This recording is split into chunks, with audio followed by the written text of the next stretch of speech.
This is Rachel Dworkin from the Chemung County Historical Society interviewing for the COVID Memory Project. Today is April 29th, 2022, and I am here interviewing Tim Blandford. All right, Tim, thank you for speaking with me. I understand you work for the social services. For Family Services of Chemung County. Okay, and how long have you been working there? Approximately 4 years. Okay, and what is it that you do there? I'm a counselor. I assist clients with mental health issues, or even in some areas where they may be struggling in their life. Housing, other aspects, Medicaid, reassignment, or reinstating their Medicaid, helping with things of that nature. Basically just trying to help them to just keep stable in their life and help to promote a good quality of life for them. Okay, thank you. So pandemic hit 2 years ago. What changed with your work and with your clients as a result? Well, some of that was reconfigured. We had worked certain days at home, and sometimes we could work in the office. Primarily we had to wear masks while we're in the building at all times.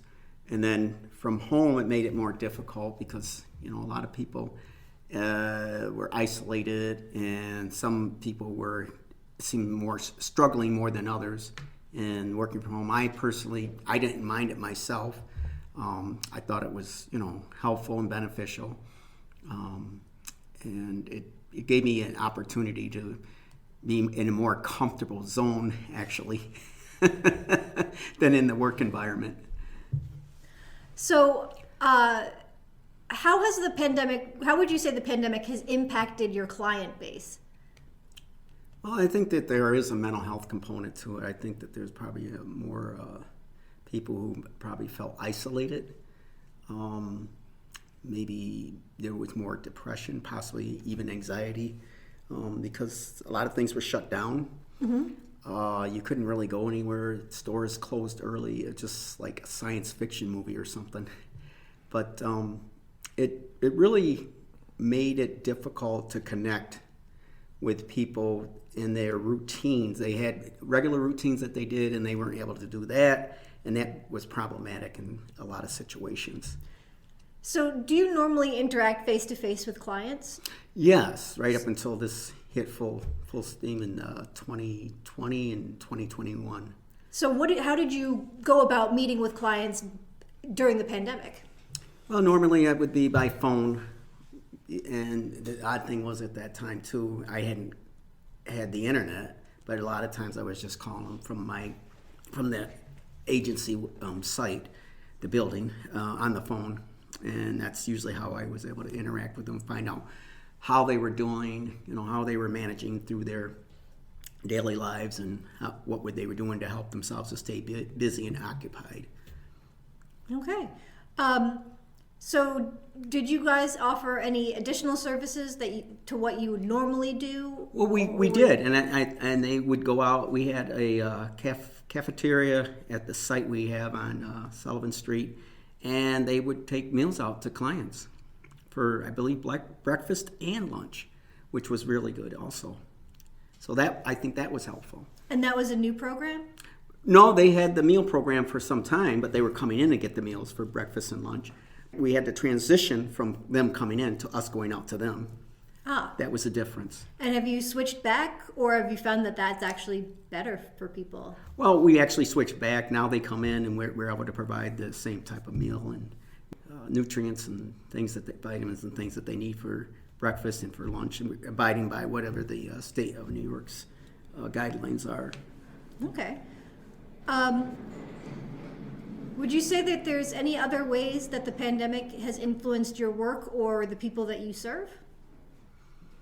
I think to a certain extent it makes you feel more spaced out, and not because you have to keep at a certain distance. We still maintain that at the workplace. You do kind of feel that you're in a team atmosphere at times, but you do also have to be aware of your space and your boundaries. And it makes it difficult sometimes because you can't have like 3 or 4 people in your cubicle. You always have to be conscientious about wearing your mask as well. So that kind of made it really feel different. I think people have gotten to a point in some instances where they get to feel mask fatigue and all that. It does have a lot of bearing on how you interact with people. It did. So you guys still have the mask mandate in the office? And Yes, it is. Yeah, it's required. Okay. When we come into work, even for the clients, and they are terrific because they even abide by it. They know that they don't like it either, but it's just a regulation that we have to adhere to. Is that a state regulation or a local regulation? Through AOMH, yes. Okay. Yeah. How would you say the pandemic has impacted you outside of work? Well, I did contract COVID back in 2021, and that was really horrendous. The symptoms weren't as bad as I thought they would be. My son had it too. He lived with me at the time. And I had felt more emotional, adversely emotionally affected by it than I did physically. Just being not able to go out and do stuff. We had to stay in the house for, I think it was about 2 weeks. He would be up in his room, my son would, working out, doing pull-ups, and he stayed as active as he possibly could. I tried to read and do things around the house, but neither one of us contracted high fever or anything of that nature. Both of us, we just had cough, and I had diarrhea. He said he didn't have any. He was eating like a horse. I had a hard time doing that, eating. And taste, it was really like sometimes the food would not taste like you would normally think a piece of chicken would taste like a piece of chicken. It didn't. The taste was being lost there somewhere. It gave us a chance to interact more, my son and I, and you get to a point where your nerves sometimes, because you have these frictions sometimes with family members or whatever. But we were able to work through those difficulties, and we did have phone access. We could talk to family members and things like that. So that helped as well. It did. And the Department of Health, they would call every day, which I was surprised about, and make sure that we were in our home quarantining. So that was really hard. That was a difficult time. It was really for both of us, I think. I think it more so for him because he's younger, but I'm older and I was able to make the adjustment. But I really felt bad for people that are young because I think it just totally disconnected them from their usual activities and things that they like to do in that. Okay. So how did you know that you had gotten COVID? Did you have the symptoms and then you tested, or was it were you tested through work? I had, I think I was in a meeting at work, and I don't know, I just felt this scratchiness in the back of my throat, and I just ignored it. I didn't think it was much of it because I have allergies as well.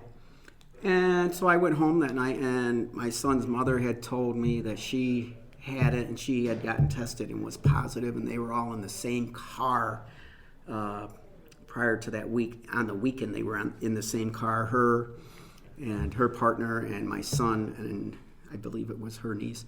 And she had said that she had tested positive, and she said I should get him tested, and I did, and I got myself tested that week, and we both tested. Unfortunately, we both had tested positive. And I'm not sure how she had contracted it, but I knew that once we went into the Arnett test site, and we waited I think it was a couple days, and they had called us and told us that we were both positive. And that was really hard because I didn't know what to expect. What were the symptoms going to be like? I thought they were going to be really bad, but to be honest, I think I had worse symptoms with the flu than I had with the COVID. But I try to stay as active as possible and healthy as possible, and I know that there's healthy people who haven't even contracted COVID. But I really thought that because the flu was more fever, constant cough, and I didn't have that with the COVID. I had diarrhea, and I did have the scratchiness and itching and cough.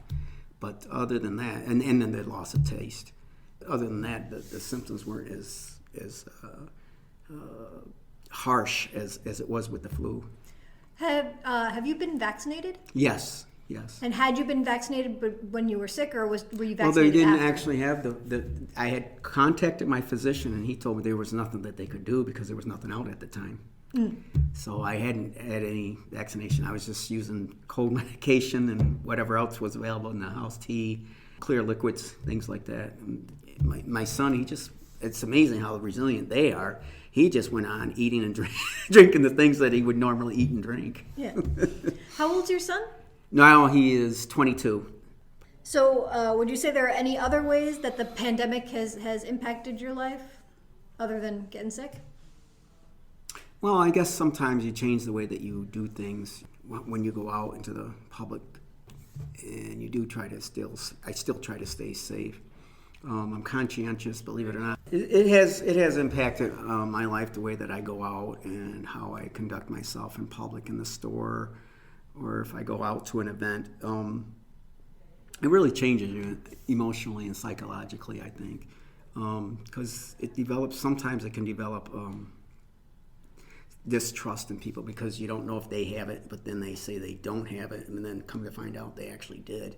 And then some of the information that we were given maybe not have been as accurate because it was something that they were dealing with that was just new, and that was problematic as well because you didn't know if you could trust the information or not a lot of times.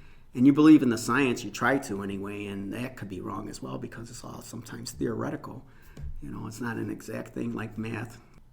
Just have a hard time with all of that.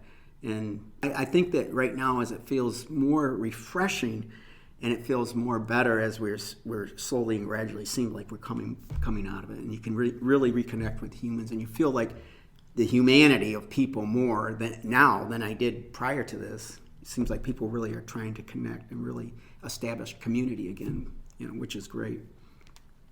Okay. Is there anything that you would like to add about your pandemic experience? I wouldn't like to go through it again. Fair enough.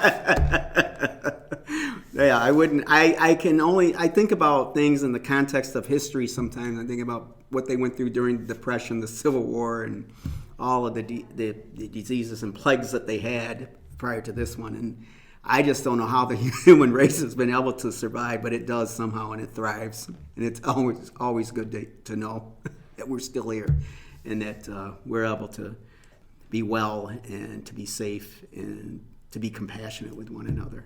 That's always important. Okay. Well, thank you very much for speaking with me. Thank you, Rachel.